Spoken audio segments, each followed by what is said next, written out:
Hello everyone, welcome back to my channel aspirants UPSC IAS. तो मैं आज आपको 4 मई 2022 के द हिंदू का एनालिसिस देने वाली हूं। तो चलिए देखते हैं। आप पहले पेज नंबर फर्स्ट पे आ जाइए। इसमें आपको ये पढ़ना है April export cross $38 billion deficit widen. ठीक है, पहला ये पढ़ना है।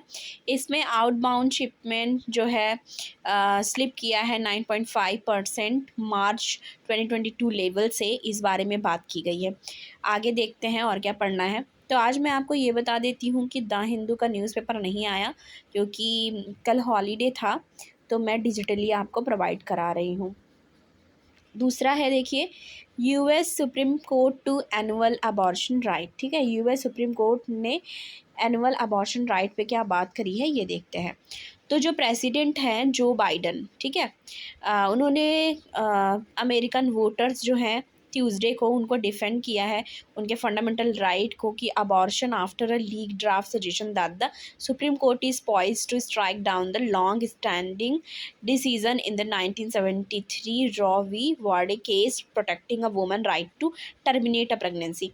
तो एक केस स्टडी की बात की गई है, ठीक है, रो वी वाड़े केस की बात की गई है। इसमें यह है कि woman right to terminate a pregnancy, की वुमेन जो है उनकी राइट्स के बारे में बात किया गया है कि अगर वो चाहती हैं तो वो क्या टर्मिनेट करा सकती है प्रेगनेंसी की नहीं।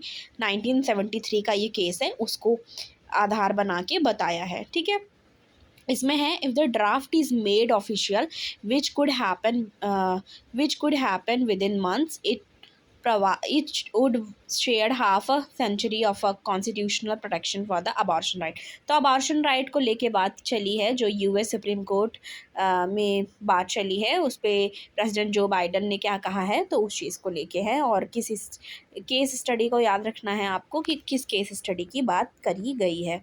ठीक है, तो आपको ये ध्यान में रखना है।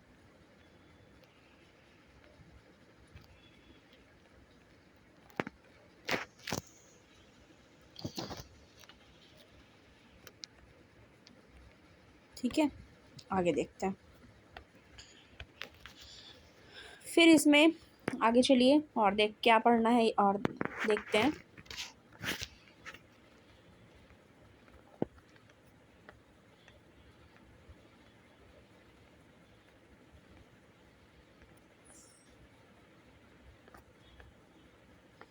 इसके बाद आप एडिटोरियल वाले पेज पे आ जाइए। इसमें आपको ये वाला पढ़ना है, द कोर्ट्स बर्डन। ठीक है, कोर्ट बर्डन की बात यहाँ की जा रही है। इसमें है कि national body may be better place to plan upgradation of judicial infrastructure. तो यहाँ पे जुडिशियल जो इंफ्रास्ट्रक्चर है उसको इम्प्रूव करने की बात करी गई है। ठीक है, तो ये पढ़ना है।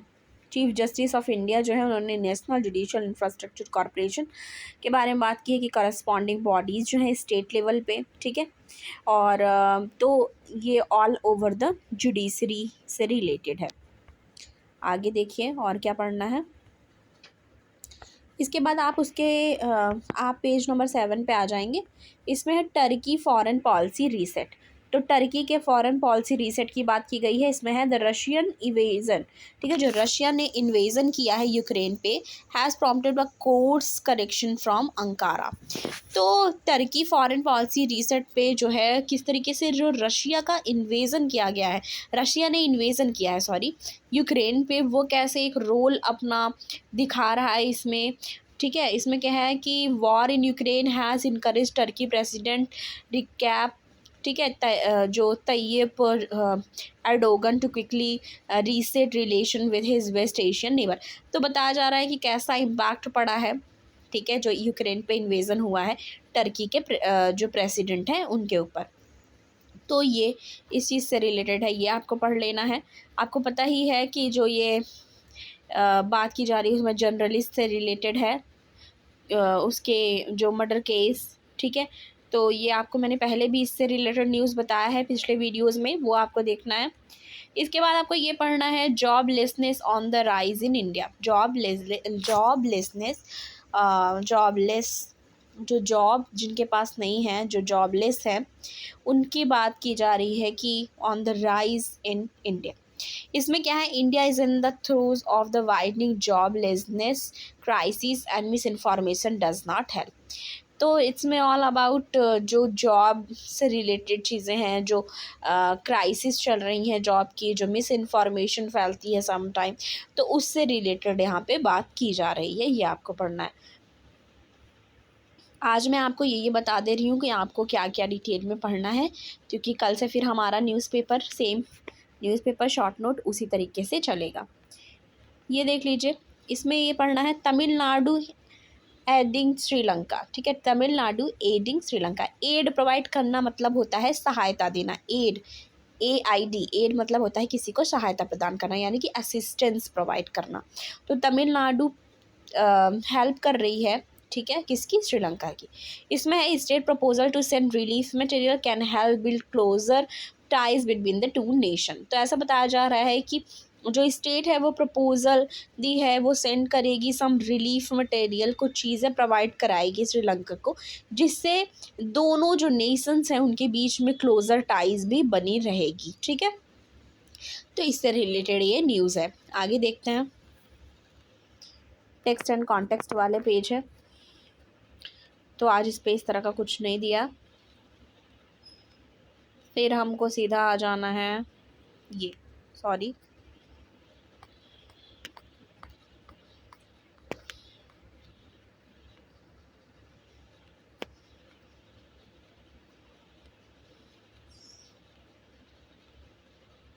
पेज नंबर आप आ जाइए 10 पे। ठीक है, तो पेज नंबर 10 पे आप आ जाएंगे। इसमें आपको कौन सा पढ़ना है? आपको पढ़ना है Lokpal to get a new office at World Trade Centre building. तो लोकपाल, ठीक है, इतने दिनों से, इतने सालों से कह लीजिए चर्चा चल रही है लोकपाल को लेके। तो इसमें यह है कि Lokpal to get a new office at World Trade Centre building.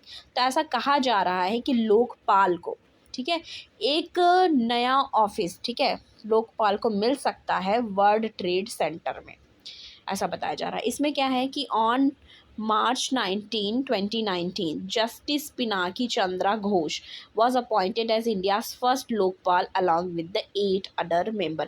तो आपको अपने शॉर्ट नोट में आज के मेंशन कर लेना है। मैं नहीं कर रही हूँ, शॉर्ट नोट का वीडियो नहीं बना रही हूँ, पर आपको ये चीज़ कर लेनी है, क्योंकि फिर से मैं कल प्रोवाइड कराऊंगी, पर आज सब डिजिटली ही है। तो इसमें आपको ये वाला पॉइंट मेंशन कर लेना है कि 2019 मार्च 2019 में जो जस्टिस पिनाकी चंद्र घोष हैं, उनको अपॉइंट किया है as a India's first Lokpal, ठीक है, अलॉन्ग विथ 8 अदर्स मेंबर। ठीक है, ये मेंशन करना है आपको अपने शॉर्ट नोट में। आगे देखते हैं और क्या पढ़ना है। इसके बाद ये पढ़ना है India Denmark to strengthen green strategic partnership. अभी आपको पता है prime minister Narendra Modi ji Denmark गए हैं विजिट पे।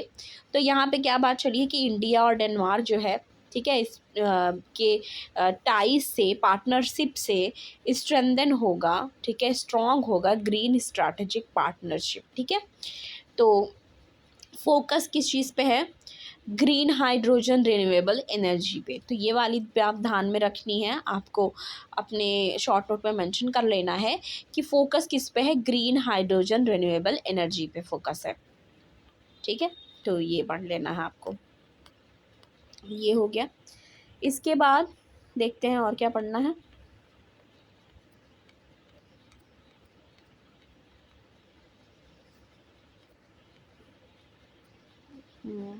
सॉरी,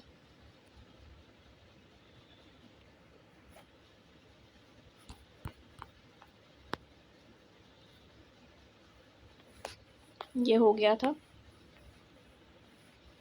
इसके बाद ये पढ़ना है आपको, India slip to 150 in press freedom index. तो ये भी आपको अपने शॉर्ट नोट में मेंशन करना है कि जो इंडिया का स्लिप है, सॉरी, इंडिया जो है वो स्लिप कर गई है 150 पोजीशन पे, किस में?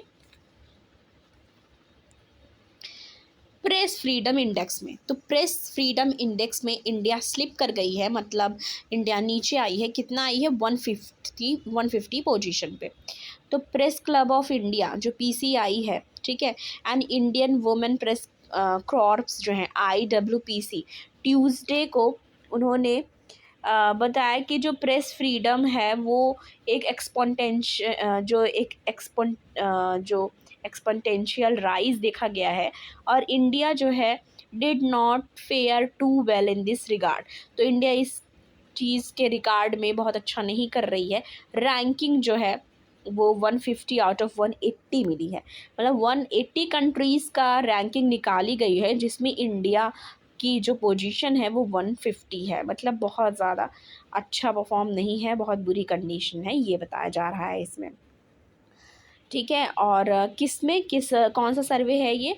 वर्ल्ड प्रेस फ्रीडम इंडेक्स, जो कि उसमें ऐसा बताया जा रहा है। और ये भी इसमें बताया गया है, the freedom of the press is integral to the functioning of the vibrant democracy. तो ऐसा कहा जा रहा है कि जो फ्रीडम है वो एक इंटीग्रल जो होता है, प्रेस का इंटीग्रल पार्ट होता है फंक्शनिंग का, जो एक वाइब्रेंट डेमोक्रेसी, मतलब आपको ये भी पता है कि फोर्थ पिलर कहा जाता है डेमोक्रेसी का, आपको पता ही है प्रेस को। Media has to come together to reclaim its role towards the realization of the objective, they said in a joint statement. ये हो गया। इसके बाद ये पढ़ना है वर्ड वाले पेज पे, पेज नंबर 13 पे, India extend more aid to Sri Lanka. Same as इसके पहले भी हम पढ़ चुके हैं कि इंडिया ने एक्सटेंड कर दिया है अपने जो एड, जो सहायता प्रदान कर रही है वो श्रीलंका को, जो भी वो चीज़ें प्रोवाइड कर रही है, जो भी हेल्प कर रही है, उसमें बढ़ा दिया है, उसने एक्सटेंड कर दिया है अपने एड को। उसके बाद ये पढ़ना आपको, Slovakia wants to be left out of embargo on oil. तो आज बहुत सारी न्यूज़ हैं जिसको आपको अपने शॉर्ट नोट में मेंशन करना है। इसमें एक ये भी है, Slovakia want to left out of the embargo on national oil, ये भी आपको लिखना है, ये भी बहुत ज़्यादा इम्पॉर्टेंट है। ठीक है, तो आज के द हिंदू के एनालिसिस में इतना ही। मिलती हूँ मैं आपको कल फिर से, जिस तरीके से प्रोवाइड कराती हूँ सेम उसी तरह हमारा चलेगा। और आज शॉर्ट नोट आपको खुद से ही बनाने हैं, मैंने बता दिए हैं पॉइंट्स कौन कौन से हैं जो आपको लिखने हैं। ठीक है, तो आप अपना शॉर्ट नोट बना लीजिएगा। और आज के लिए इतना ही, मिलती हूँ मैं आपको नेक्स्ट वीडियो के साथ। और थैंक यू। चैनल को, जो इस वीडियो को लाइक करिए, ज़्यादा से ज़्यादा शेयर करिए, और चैनल को सब्सक्राइब करना मत भूलिएगा। Thank you.